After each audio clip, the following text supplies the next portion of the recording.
Bonjour, aujourd'hui je vous retrouve pour un petit haul de mercerie vintage. Alors ça, ce sont quelques-unes des trouvailles que j'ai faites l'année dernière et j'avais envie de vous les montrer avant de vous parler de mes petits projets pour l'année 2026. Alors, dans ma valise en carton, je vous montre d'abord les petites cartes postales. Alors ça, j'adore trouver ces petites choses-là dans les brocantes, au Puce des Couturières, j'en ai trouvé cette année, à la mercerie Blelin qui se trouve à Dinan. Alors voilà, ce que j'adore là-dedans, c'est que c'est ce qui est écrit derrière. Voilà, j'adore lire ça, je trouve ça très émouvant. Et puis il y a aussi, bon, voilà, tout un tas de choses. Et j'en ai encore d'autres, hein, mais je ne les ai pas toutes sorties. Voilà, ces petites choses. Il y a aussi les boutons. Ah là là, les boutons. Alors ça, cette année, je suis surtout centrée sur les petits boutons en verre transparent. J'en avais déjà un, mais j'en ai recherché à nouveau. Alors j'en ai trouvé chez Emmaüs, pas mal. Voilà. Ensuite, dans ma petite boîte, j'ai mis tout un tas de petits trésors. Un petit cabochon, je vous les montre. Voilà tout mon petit trésor. Alors plein de cabochons de différentes couleurs que je vais pouvoir intégrer dans des broches, dans des broderies. Je ne sais pas pour l'instant ce que je vais en faire, mais un jour ou l'autre, ça va servir.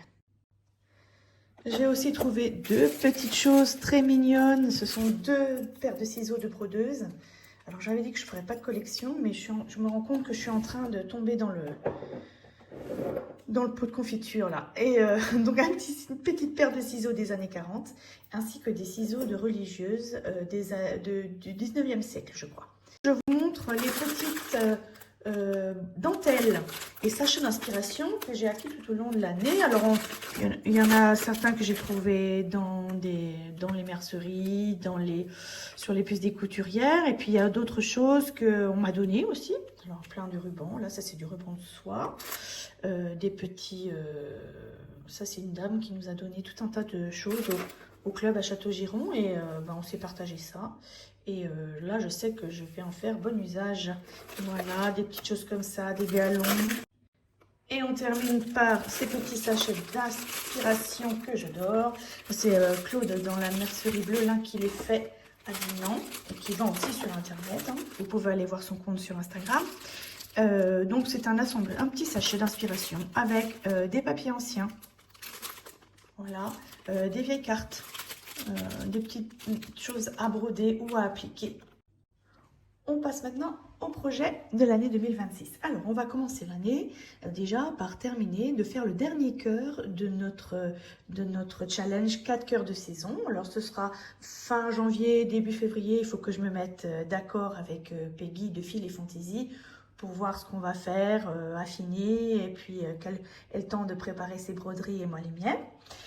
Et ensuite, moi, tout au long de l'année, dans un premier temps, j'ai envie de me lancer dans un petit livre textile avec justement toutes ces petites choses que j'ai achetées. Alors, ça fait longtemps que j'avais envie. J'ai regardé à droite à gauche, j'ai trouvé des tutos. Et je vais commencer par en faire un très simple. Alors, il va avoir un fil rouge, ça va être un petit peu mon année en broderie. Et je ne vais pas me fixer d'autres objectifs, sinon de broder une page par mois. Alors, pour commencer, j'ai déjà taillé dans un vieux drap en coton des pages. Je vais les assembler après et je vais m'y mettre, par exemple, pour le mois de janvier. Eh bien, cette petite broderie là que je vous ai montrée sur... j'ai fait une petite vidéo sur YouTube très courte pour vous montrer comment je l'avais brodée. Et ensuite, je vais mettre par exemple des petites choses comme ça. Je vais ajouter des dentelles. Je vais faire toute une autre composition. Et puis, je vous les montrerai pendant l'année. Et aussi pendant l'année, il y aura souvent justement des petits motifs pour mettre dans ce livre. Si je trouve d'autres personnes qui veulent bien collaborer avec moi pour faire des petits projets.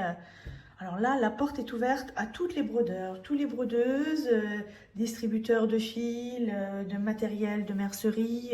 Pour faire des projets, n'hésitez pas à me contacter par message personnel. Voilà, j'avais envie de partager tout ça avec vous avant de commencer. Si vous avez envie de me suivre dans ces projets, vous pouvez vous abonner à ma chaîne YouTube. Et je voulais vous remercier aussi pour tout l'intérêt que vous lui portez, pour vos messages. C'est très gentil et surtout très encourageant. Donc, à bientôt pour de nouvelles aventures.